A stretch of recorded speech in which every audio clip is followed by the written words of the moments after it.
भगवान शंकर की पवित्र कथा कहती है कि 5 जगह से अशांति हमारे घर में प्रवेश करती है।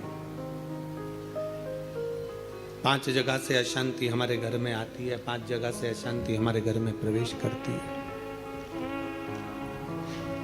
5 जगह से अशांति हमारे घर में प्रवेश कर रही होती है।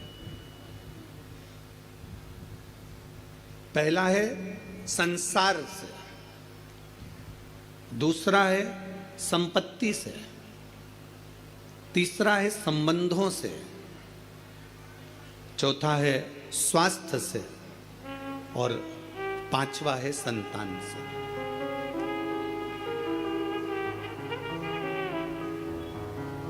इस कथा को समझिएगा जरा कि 5 जगह ऐसी है जहां से अशांति हमारे यहां प्रवेश कर रही है। उसमें 5 जगह में एक जगह संपत्ति भी कही है।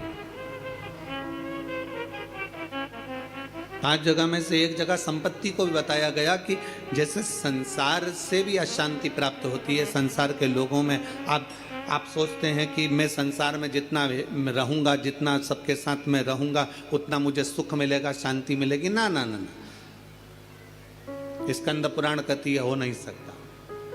संसार के लोगों के लिए आप दुनिया भर का कितना भी सुख प्रदान कर दीजिए, किसी के लिए आप अपनी जान भी निकाल कर रख दीजिए, संसार के लोगों के लिए आप अपनी पूरी संपत्ति भी लुटा कर रख दीजिए, संसार के लोगों के लिए अच्छे से अच्छा वस्त्र, आभूषण, माणिक, मोती, रतन जो कुछ दे सकते हो दे दीजिए। उसके बाद भी संसार के लोग कहे बिना रह नहीं सकते।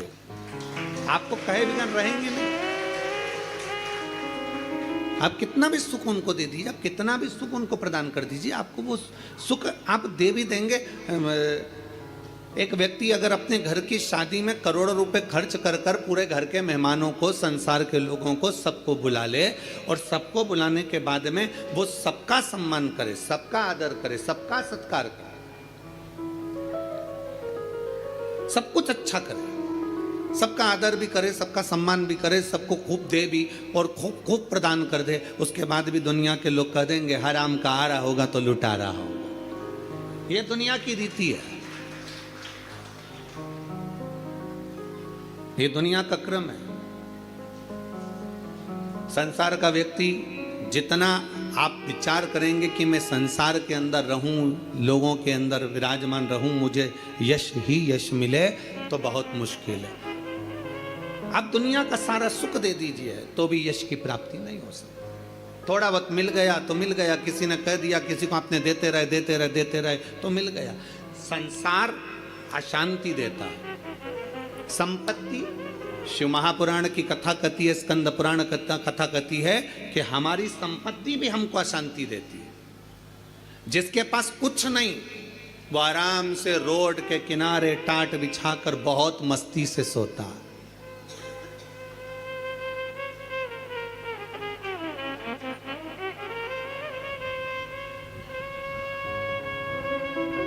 और जिसके पास में बहुत कुछ है, सारी संपदा भरी पड़ी हुई है, सारी दौलत भरी पड़ी हुई है, सुंदर बंगला है, डनलप का गद्दा है, एसी भी लगा है, पलंग भी लगा है, नौकर चाकर सब कुछ लगे हैं, सब कुछ, तो भी उसको नींद नहीं आती है। कितना सुंदर कहा गया शिव महापुराण के अंतर्गत, कितनी सुंदर बात कही गई कि शिव महापुराण की कथा, कई लोग कहते हैं गुरुजी आपकी कथा होती है तो वहां 1 किलोमीटर दूर तो गाड़ी रोक दी जाती है।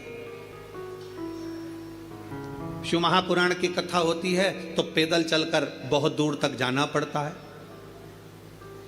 बहुत दूर तक।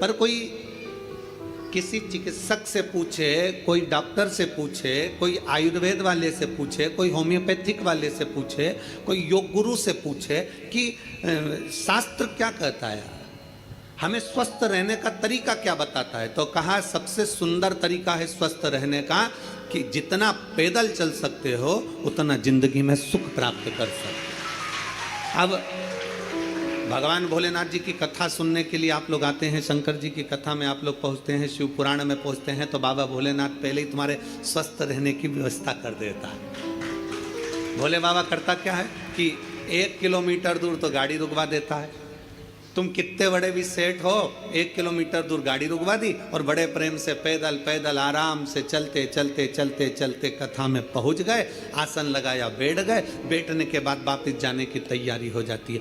शिव महापुराण की कथा कहती है संपत्ति सुख नहीं देती, संपत्ति अशांति दे देती। संपत्ति शांति नहीं दे सकती, वैभव दे देगी।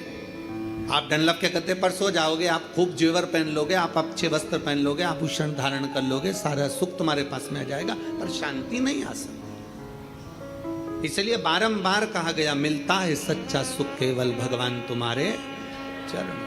बाकी के दुनिया का सुख कहीं नहीं प्राप्त हो सकता। दुनिया का सर्वाधिक सुख भगवान के चरणों में। आप कुबेरेश्वर बाबा की धरा पर आए हैं, कुबेरेश्वर बाबा की धरा पर कभी पहुँचे या आए तो कुबेरेश्वर बाबा की धरा पर पहुंचकर तुम कहीं पर भी एकांत में बैठ जाओ, जितनी देर बैठे रहोगे आपको ऐसा महसूस होगा कि मेरा शंकर तुम्हारे आसपास में से घूम कर निकल कर गया है। शिव तत्व की प्राप्ति कहीं आप जितनी देर बैठोगे, परमात्मा के चरणों में जितनी देर विराजमान हो, परमात्मा के चरणों में जितनी देर बैठे हो, उतनी देर तुम्हें शांति है, उतनी देर आनंद है।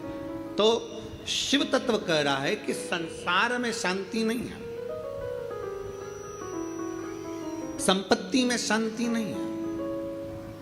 शिव तत्व कह रहा है संबंधों में शांति नहीं है। जितने संबंध बनाते चले जाओगे, नहीं साहब हमने इनको हमारा भाई बना लिया, घर का भाई नहीं बनी लिया, भाई बना के बैठे।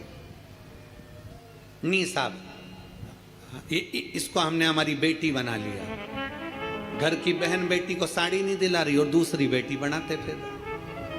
नहीं साहब इनको हमने हमारा काका जी बना लिया, तो घर का काका जमीन और जायदाद के लफड़े में पड़ा, आज तक नहीं सुलझ रहा और एक और काका बना के तैयार कर लिया। नहीं साहब ये हमारी बुआ है, नहीं साहब ये हमारा ये है। नहीं, संबंध जितने जितने संसार के लोगों से जोड़ोगे, शिव पुराण कहती है जो हमारा संबंध है जितने लोगों से जुड़ा है उतना ठीक है, पर अलग से कोई संबंध जोड़ने का प्रयास मत करो। अलग से परमात्मा को जोड़ने का प्रयास करो तो जीवन की सार्थकता, जीवन की सार्थकता। परमात्मा को जोड़िए, परमात्मा को अपने करीब लाने का प्रयास करिए, परमात्मा को अपने नजदीक लाने का प्रयास करिए।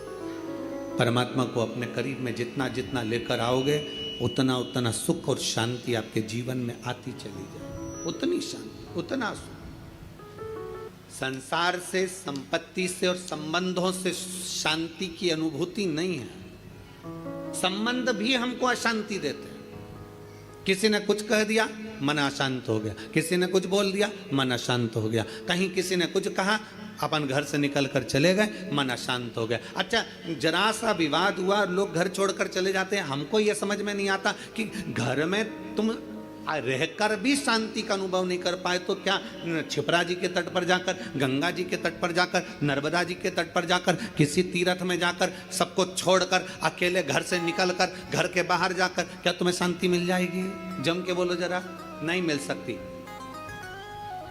घर छोड़कर शांति का अनुभव नहीं हो सकता।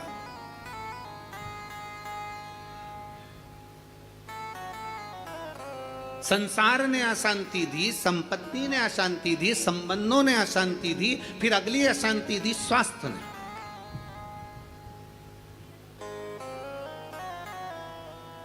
घुटने दुखने लगे, कमर दुखने लगी, पीठ दुखने लगी, अशांति होने लगी, अब मैं बहुत बीमार रहने लगी।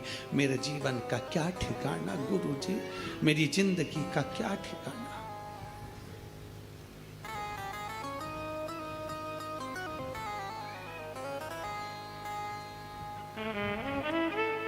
कभी अगर मौका लगे ना, एक बार भविष्य पुराण का अध्ययन करिएगा। गीता प्रेस गोरखपुर की भविष्य पुराण लीजिए और उसका अध्ययन करिए। भविष्य पुराण का जब अध्ययन करेंगे तो उस अध्ययन में आपको निकलेगा कि परमात्मा ने जब हमको जन्म दिया तो जन्म के समय पर हमारी खोपड़िया में एक मैग्नेट लगा दी, एक चुंबक लगाई।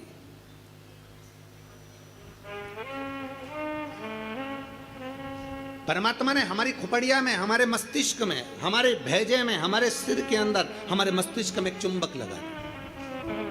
कभी अगर भविष्य पुराण पढ़ें तो उसमें अध्ययन करिएगा, हमारे मस्तिष्क में एक चुंबक परमात्मा ने जन्म के समय पर, पैदा होने से पहले, हमें बनाने से पहले, माता के गर्भ में जब हम पड़े हुए थे, हमारा मस्तिष्क बन रहा था तो इसमें चुंबक फिट कर दिया। इसलिए मरने के बाद जब अंतिम संस्कार होता है, अंतिम संस्कार में जब मुर्दा आधा जल जाता है तो उसकी खोपड़िया को फोड़कर कपाल क्रिया करी जाती है।